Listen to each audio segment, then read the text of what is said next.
भारत आणि इंग्लंड पहिल्या T20 सामन्यात भारत पराभूत। मालिकेत इंग्लंडची 1-0 ने आघाडी। भारताकडून केवळ श्रेयस अय्यरची एकाकी झुंज। कसोटी मालिकेत भारताचा विजय। भारताने इंग्लंडचा दारुण पराभव करत मालिका देखील 3-1 ने घातली खिशात। आर अश्विन आणि अक्षर पटेलच्या फिरकीसमोर इंग्लंडचा संघ गारद।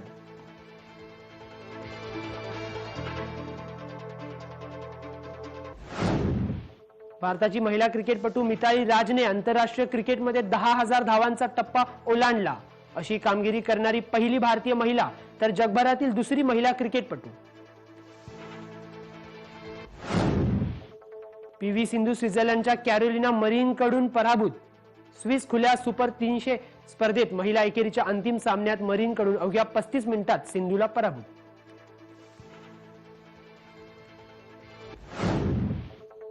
मॅटेओ पेलिकोन कुस्ती स्पर्धेत भारतीयांची कमाल। पुरुष गटात बजरंग पुनिया तर महिलांमध्ये विनिशा फोगटची सुवर्ण कमाई।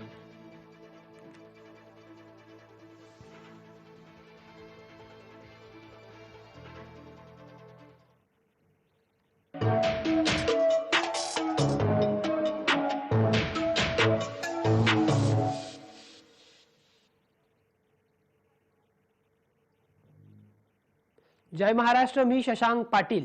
खेळूया या आमच्या विशेष स्पोर्ट्स बुलेटिन मध्ये तुमचं स्वागत। या बुलेटिन मध्ये आपण आठवड्याभरातील क्रीडा जगतातील घडामोडींचा आढावा घेत असतो।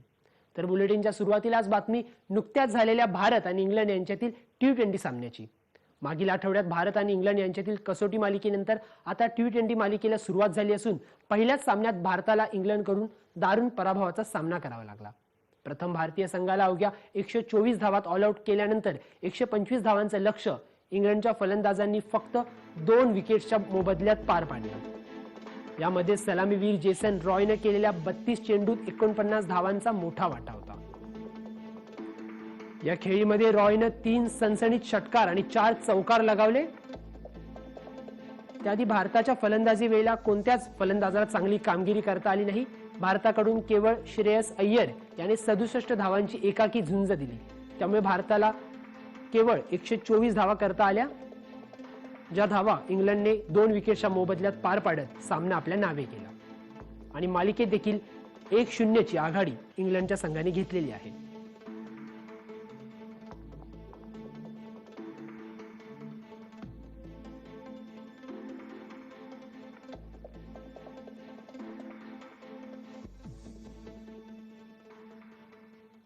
तर यानंतरची बातमी भारत विरुद्ध इंग्लंड यांच्यातील कसोटी मालिकेची। तिसऱ्या कसोटी पाठोपाठ चौथ्या कसोटीत भारताने इंग्लंडचा दारुण पराभव करत मालिका 3-1 ने खिशात घातली। भारताने 1 डाव राखून आणि 25 धावांनी इंग्लंडचा पराभव केला होता। भारताने पहिल्या डावात 160 धावांची आघाडी घेतल्यानंतर मैदानात उतरलेल्या इंग्लंड संघाचे फलंदाज आर अश्विन आणि अक्षर पटेलच्या फिरकीसमोर अक्षरशः गारद पडले। दोघांनीही प्रत्येकी 5 विकेट घेत भारताच्या नावावर अजून एका ऐतिहासिक विजयाची नोंद केली। त्यामुळे ही कसोटी मालिका देखील भारताने 3-1 च्या फरकाने जिंकली आणि त्यानंतर आता T20 मालिकेला सुरुवात झाली असून पहिला सामना भारताने पराभूत केलाय। त्यामुळे आता T20 मालिकेचे नेमके रिझल्ट्स काय असतील हे पाहावं लागेल।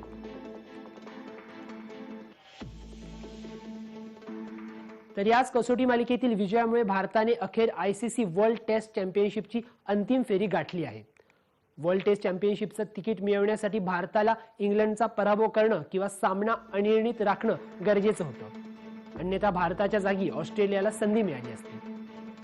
दरम्यान भारताने तिसऱ्या कसोटीत इंग्लंडचा 10 गडी राखून पराभव केल्यानंतर भारतीय संघ ICC वर्ल्ड टेस्ट चॅम्पियनशिपच्या पॉइंट टेबलमध्ये पहिल्या क्रमांकावर पोहोचला होता।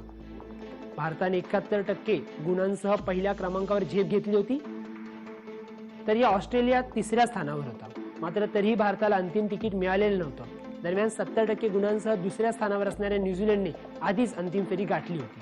त्यामुळे न्यूझीलंड विरोधात ऑस्ट्रेलिया खेळणार की भारत याचा निर्णय या कसोटी सामन्याच्या अखेरच्या सामन्यात अवलंबून होता। त्यामुळे ही मालिका 3-1 ने खिशात घालत भारताने वर्ल्ड टेस्ट चॅम्पियनशिपच्या अंतिम सामन्यात देखील प्रवेश मिळवला।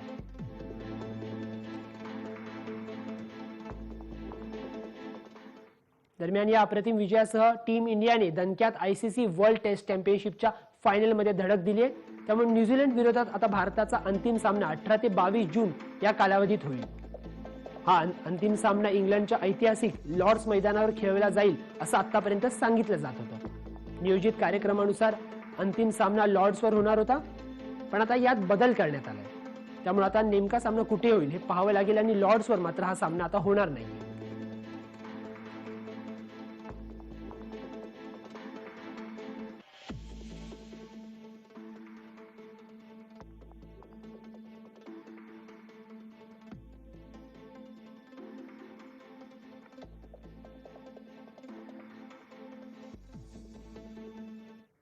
तर दुसरीकडे या कसोटी मालिकेसह T20 क्रमवारी देखील भारताने सरशी केली आहे। विराट कोहलीच्या नेतृत्वातील भारतीय क्रिकेट संघाने ICC T20 रँकिंगमध्ये दुसऱ्या क्रमांकावर झेप घेतली आहे। कसोटी क्रिकेटमध्ये भारत आधीच पहिल्या क्रमांकावर असून एकदिवसीय क्रिकेटमध्ये दुसऱ्या स्थानावर आहे। 5 सामन्यांच्या T20 मालिकेत न्यूझीलंडकडून 3-2 ने पराभव झाल्यानंतर ऑस्ट्रेलिया संघ तिसऱ्या स्थानावर घसरला असून भारतापेक्षा फक्त 1 गुणाने मागे आहे।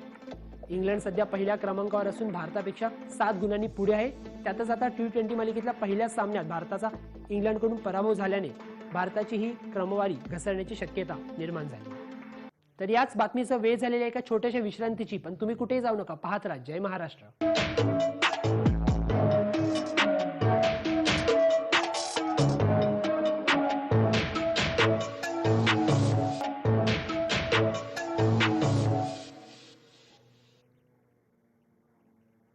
ब्रेक नंतर खेळामध्ये तुमचं स्वागत। ब्रेक नंतरची बातमी विजय हजारे स्पर्धेबद्दल। दिल्लीतील पालम स्टेडियमवर गुरुवारी पृथ्वी शॉच्या षटकी खेळीचा तडाखा बसला। मुंबईचा कर्णधार पृथ्वीने 122 चेंडूत 165 धावा केल्या। त्याच्या या चौफेर फटकेबाजीमुळे मुंबईने विजय हजारे करंडक क्रिकेट स्पर्धेच्या उपांत्य सामन्यात गतविजेत्या कर्नाटकला 72 धावांनी धूळ चारून 5व्यांदा अंतिम फेरी गाठली। कर्नाटकच्या देवदत्त पडिक्कलने 64 धावा करत संघाच्या विजयासाठी अथक परिश्रम केले, परंतु पृथ्वी विरुद्ध पडिक्कल या झुंजीत अखेर पृथ्वीनेच बाजी मारली आणि त्यामुळे मुंबईचा संघ अंतिम सामन्यात पोहोचला आहे। दरम्यान पृथ्वी शॉच्या या धडाकेबाज खेळीचं सर्व स्तरातून कौतुक होत आहे। याआधी ऑस्ट्रेलियाच्या दौऱ्यावर काही खास कामगिरी करू न शकल्याने पृथ्वी शॉ याला संघातून बाहेर करण्यात आलं। त्यामुळे आता त्यांनी विजय हजारे करंडक स्पर्धेवर लक्ष केंद्रित करत या ठिकाणी मात्र उत्तम अशी फलंदाजी करत मुंबईच्या संघाला अंतिम फेरीपर्यंत घेऊन गेला आहे। त्यामुळे अंतिम सामन्यात आता मुंबईचा संघ विजयी होणार का हे पाहावं लागेल। यानंतरची बातमी भारतीय महिला क्रिकेट संघाची माजी कर्णधार मिताली राज हिच्याबद्दल। मिताली हिने आंतरराष्ट्रीय क्रिकेटमध्ये तब्बल 10,000 धावांचा टप्पा ओलांडला असून अशी कामगिरी करणारी ही पहिली भारतीय महिला क्रिकेटपटू ठरली आहे। विशेष म्हणजे हा टप्पा पार करणारी मिताली ही जगभरातील केवळ दुसरीच क्रिकेटपटू असून याआधी इंग्लंडच्या शेर्लॉट एडवर्ड्स हिने 10,000 धावा पूर्ण केल्या होत्या। तिने 10,273 धावा आपल्या नावावर ठेवत ती निवृत्त झाली होती। त्यामुळे मिताली अजून खेळत असल्याने तिला काहीच धावा करण्याची गरज आहे, हा आंतरराष्ट्रीय जागतिक विक्रम आपल्या नावे करण्यासाठी।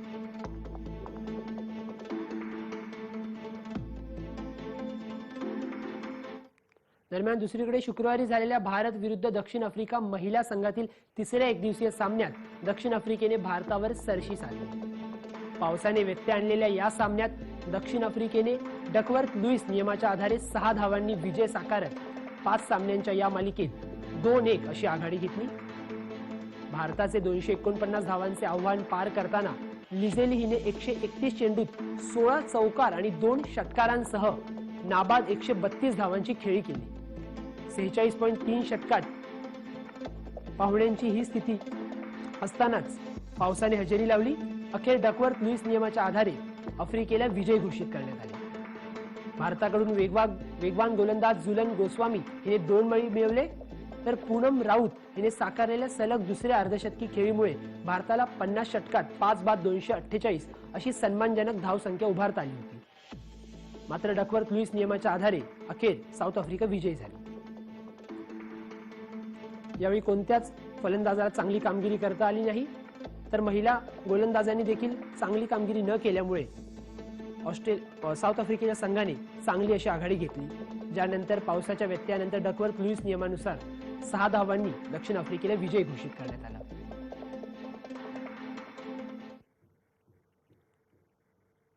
यानंतरची बातमी क्रिकेट लेजेंड्स बद्दल. रोड सेफ्टी वर्ल्ड सिरीजच्या पहिल्याच सामन्यात भारताच्या माजी खेळाडूंनी बांगलादेशचा धुव्वा उडवला. जगभरातील दिग्गज क्रिकेटपटू ही रोड सेफ्टी लीग खेळत आहेत. यात भारताकडून सचिन सेहवाग यांनी पहिल्याच सामन्यात केलेल्या खेळीचे सर्व स्तरातून कौतुक होत आहे. यावेळी बांगलादेश लेजेंड्सवर 10 गडी राखून दणदणीत विजय भारताने मिळवला. त्यामुळे यावेळी अनेक वर्षांनंतर मैदानावर अवतरलेल्या सचिन तेंडुलकर आणि वीरेंद्र सेहवाग जोडीचे मोलाचे योगदान या विजयात लाभले. प्रथम सामन्यात बांगलादेशने फलंदाजी घेतली. नाणेफेक जिंकल्यामुळे त्यांनी हा निर्णय घेतला, ज्यानंतर त्यांनी 20 ओव्हर पूर्ण खेळता आल्या नाहीत. बांगलादेशचा डाव 109 धावांवर 19.4 एवढ्या षटकात आटोपला. त्यामुळे 110 धावांचं आव्हान भारतीयांसमोर होतं, जे पार करण्यासाठी सलामीवीर सचिन तेंडुलकर आणि वीरेंद्र सेहवाग हे मैदानात आले आणि सेहवागने त्याच्या नेहमीच्या स्टाईलमध्ये सुरुवात केली. सचिन सेहवाग जोडीने 110 धावांचं लक्ष्य अवघ्या 10.1 षटकात पार केलं. यावेळी सेहवागने 35 चेंडूत 10 चौकार आणि 5 षटकारांसह तब्बल 80 धावा कुठल्या, तर सचिनने 26 चेंडूत 33 धावा केल्या आणि विजयी भारतीयांना मिळवून दिला.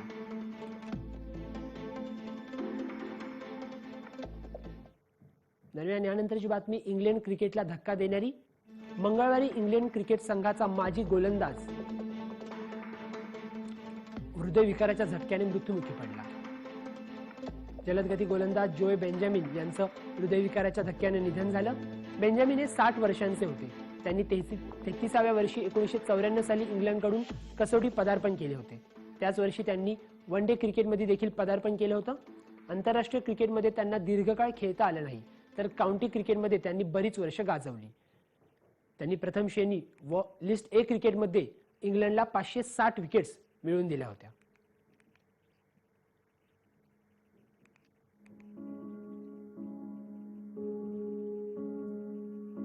दरम्यान इंग्लंडचे हे माजी जलदगती गोलंदाज बेंजामिन यांचं 60 वर्षाच्या असताना हृदयविकाराच्या झटक्याने निधन झाले. इंग्लंडच्या क्रिकेट जगतातील एक नावाजलेलं नाव म्हणून बेंजामिन यांना ओळखलं जायचं. आंतरराष्ट्रीय क्रिकेट जरी त्यांनी जास्त नसेल खेळलं, तरी काउंटी क्रिकेटमधील त्यांची कामगिरी वाखाणण्याजोगी होती.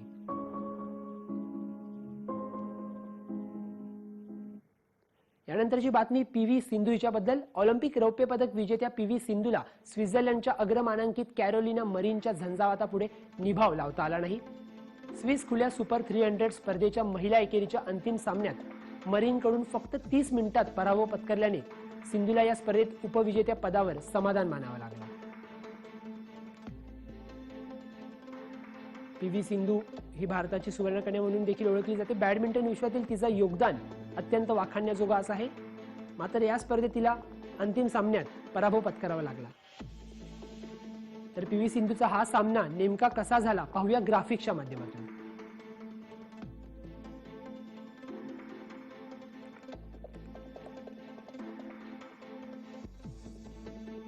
सिंधूचा हा सामना झालेली नेमकी धावसंख्या काय होती पाहूया.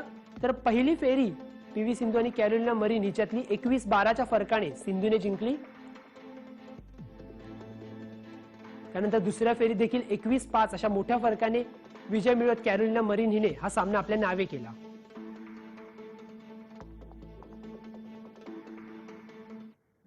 यानंतरची बातमी टेनिस विश्वातील सर्वोत्कृष्ट खेळाडू म्हणून ओळखल्या जाणाऱ्या रॉजर फेडररने दुखापतीतून सावरून 13 महिन्यांनी मैदानावर पुनरागमन केले. फेडररने एटीपी टूर मधील आपल्या 24व्या सत्राची दिमाखात विजयी अशी सुरुवात केली. अटीतटीच्या झालेल्या या सामन्यात फेडररने ब्रिटनच्या डेन इव्हान्सचे कडवे आव्हान 2-1 असे परतावले. 3 सेट पर्यंत रंगलेल्या या सामन्यात पहिला सेट ट्रायब्रेक मध्ये जिंकल्यानंतर फेडररला दुसरा सेट गमवावा लागला. मात्र अखेरच्या सेटमध्ये फेडररने झुंजार अशी खेळी करत इव्हान्सचे आव्हान 6-7, 3-6 आणि 7-5 अशा फरकाने परतावले आणि विजयी श्री आपल्या नावे करत यशस्वी असे पुनरागमन केले.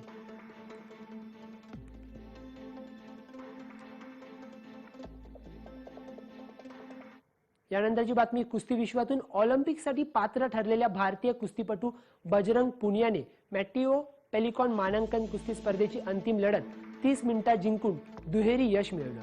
एक म्हणजे त्याने सुवर्ण पदक टिकवलं, तर दुसरीकडे जागतिक क्रमवारीतील अग्रस्थान देखील पुन्हा एकदा प्राप्त केलं.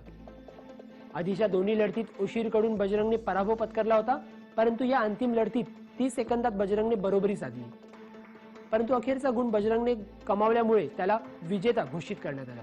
बजरंगच्या या कामगिरीचं जागतिक कुस्ती विश्वातून चांगलंच असं कौतुक केलं जात आहे. बजरंग पुनियाने याआधी देखील भारताला कुस्ती विश्वात अनेक मान सन्मान मिळवून दिले आहेत. यंदा तो ऑलिम्पिकसाठी देखील पात्र झाला आहे. त्यामुळे ऑलिम्पिक मध्ये नेमका पुनिया कशी कामगिरी करतो याकडे सर्वांचंच लक्ष लागले. दुसरीकडे महिलांमध्ये भारताची आघाडीची कुस्तीपटू विनेश फोगटने याच मॅटिओ पेलिकॉन कुस्ती स्पर्धेत महिलांच्या 53 किलो वजनी गटात सुवर्ण पदकाची कमाई केली. तिने या वजनी गटाच्या जागतिक क्रमवारीत अग्रस्थानी झेप घेतली आहे. जागतिक कांस्य पदक विजेत्या 26 वर्षीय विनेशने अंतिम फेरीत कॅनडाच्या डायना मेरीला 4-0 अशा मोठ्या फरकाने पराभूत करत हा विजय मिळवला. टोकियो ऑलिम्पिकसाठी भारतीय महिला कुस्तीपटूंमधून एकटी विनेशच पात्र ठरली आहे.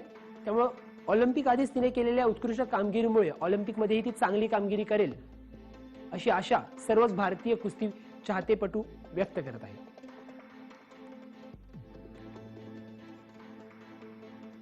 तर याच बातमीसह खेळामध्ये वेळ झालेली इथेच थांबण्याची, पण ताज्या अपडेट्स आणि नवनवीन बातम्यांसाठी तुम्ही पाहत राहा जय महाराष्ट्र.